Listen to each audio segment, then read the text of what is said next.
Pois é, amigos, a cura do autismo pela edição genética pode não ser autorizada, pelo menos aqui no Ocidente, tá? Bom, como vocês já sabem, a edição genética utilizando a tesoura molecular CRISPR-Cas9 é a bola de vez na ciência mundial. Mas vamos primeiro saber por que eu estou falando isso. Num debate que nós tivemos hoje, eu e três adolescentes de cada um numa cidade, né? Eles reclamaram: poxa, Roberto, você vive agora botando a gente para refletir.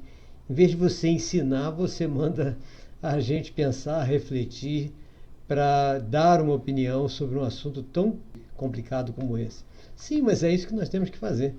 Nós precisamos realmente botar a cabeça para pensar e saber que cabe a cada um de nós, inclusive vocês, adolescentes, criar a sua capacidade de discernimento para poder tomar decisões, entender o que ocorre no mundo à sua volta e tomar decisões acertadas, inclusive sobre a profissão que você vai escolher, para poder ser uma profissão que você possa interferir positivamente naquilo que você acha que está acontecendo errado no mundo.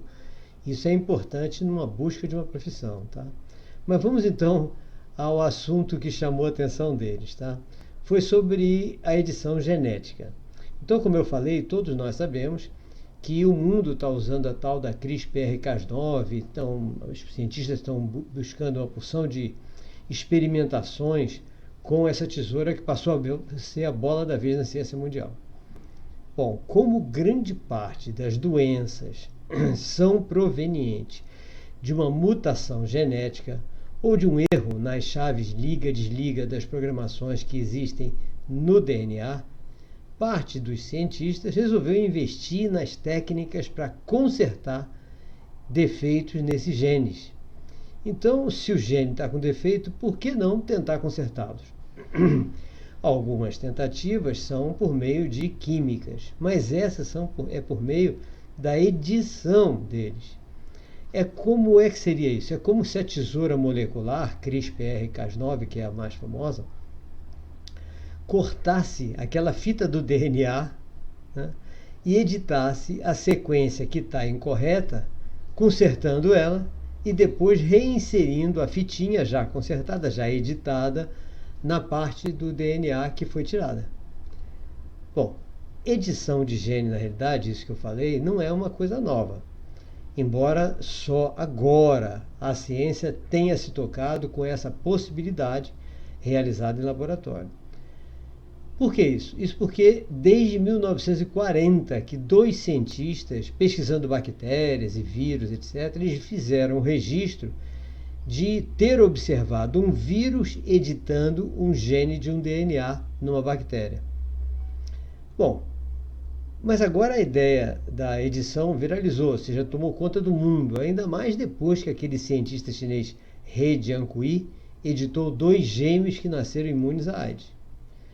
Isso aconteceu logo depois que esse cara apresentou uma nova tesoura molecular, diferente, uma evolução da CRISPR-Cas9, e disse em pleno congresso científico lá em Hong Kong que já haviam nascido os dois gêmeos editados por ele. Nossa, depois disso a ideia explodiu, né? Bom, o erro em Hong Kong, acredito eu, foi a comunidade científica ter condenado a atitude de He Jiankui em vez de exigir supervisão internacional em seu laboratório, para que as normas internacionais de experimentos com humanos fossem cumpridas. Não fizeram isso, só condenaram o cara. Então, logicamente, a China se aproveitou e aprisionou o cara em plena universidade. E hoje a China é o único país do mundo a ter acesso à técnica de He Jiankui. A partir daí, diversos cientistas começaram a contestar a eficácia da técnica desenvolvida por ele, ou de tentar mostrar possíveis efeitos colaterais imprevisíveis, coisas assim. Começaram então também a ser realizado um monte de debate no mundo todo para mostrar ao público o que está ocorrendo, né, para todo mundo tomar consciência disso, e por algum motivo que eu estou desconfiado, tá, para criar um movimento contra essa nova ciência terapêutica. Não sei qual o interesse nisso, Não sei se é medo, o que é. Bom, em relação ao autismo e todas as síndromes e transtornos originários das mutações genéticas, essa ciência será uma excelente oportunidade de se obter a cura definitiva, isso eu não tenho dúvida. Tanto que muitos pais de autistas têm procurado realizar o mapeamento genético do seu filho. Para quê? Para saber qual gene que está com defeito. E aí, tendo essa identificação nas mãos, ficar de olho para ver se apareceu alguma forma de reverter aquele erro.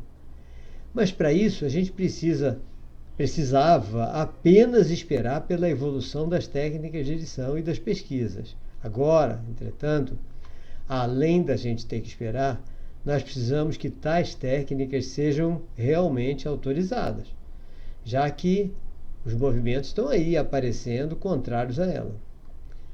Diversos debates realizados em todo o mundo aparece cientista mostrando possíveis efeitos colaterais incontroláveis e perigosos, não só para a pessoa que foi editada, mas em relação à mudança das características humanas em toda a sua descendência.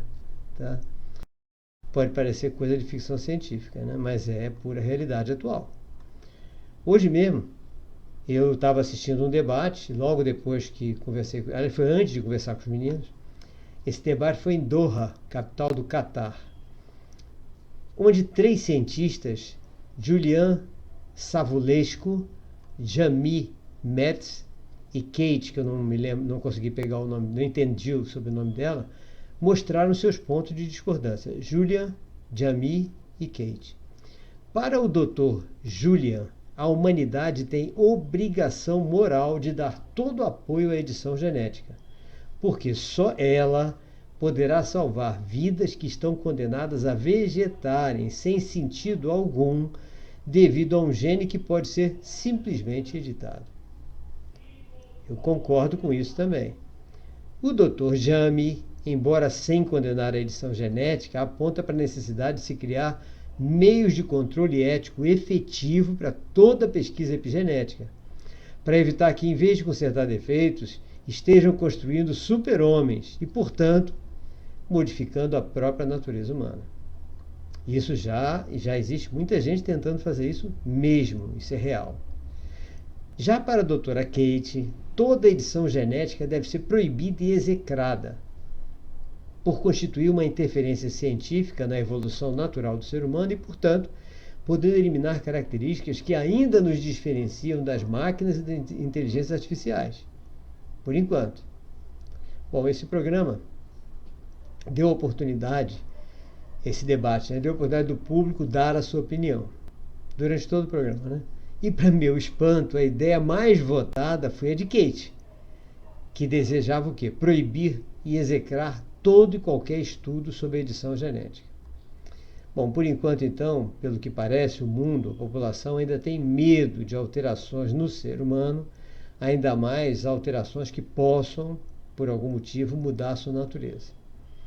Eu também acho que é meio perigoso, mas a ciência precisa evoluir, né? É uma coisa que nós temos que pensar. Por isso que eu deixei os 3 raciocinando para depois me darem uma resposta. Eu quero a opinião de cada um deles. Assim como cada um de vocês que tiver uma opinião, mandem para a gente. Tá? Lógico que para os pais dos autistas, que já estão contando com isso, muitos estão, né? Essa tendência da opinião mundial acaba sendo um balde de água fria. Mas nós temos que ser bem realistas mesmo e analisar com muito cuidado tudo que surge nos meios científicos mundiais. Todos nós sabemos que a edição genética, por exemplo, na soja, realizada com toda boa intenção, visando aumentar a produção mundial, tem apresentado problemas. Alguns deles com efeitos colaterais seríssimos. Hoje, por exemplo, a soja é um dos elementos que devem ser eliminados da dieta do autista. Por quê? Porque ela traz aumento da permeabilidade do intestino e, consequentemente, é um dos provocadores da inflamação cerebral causadora dos sintomas.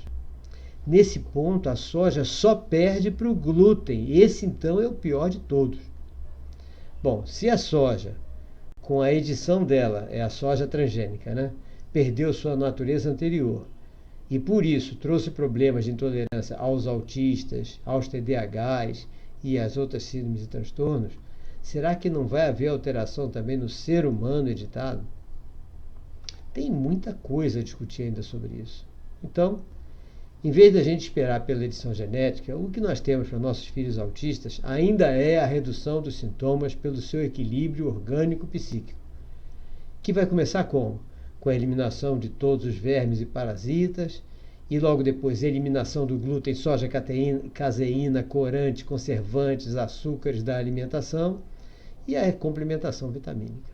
Coisa que a gente tem falado sempre. Tá? Edição genética fica para outra oportunidade. Né?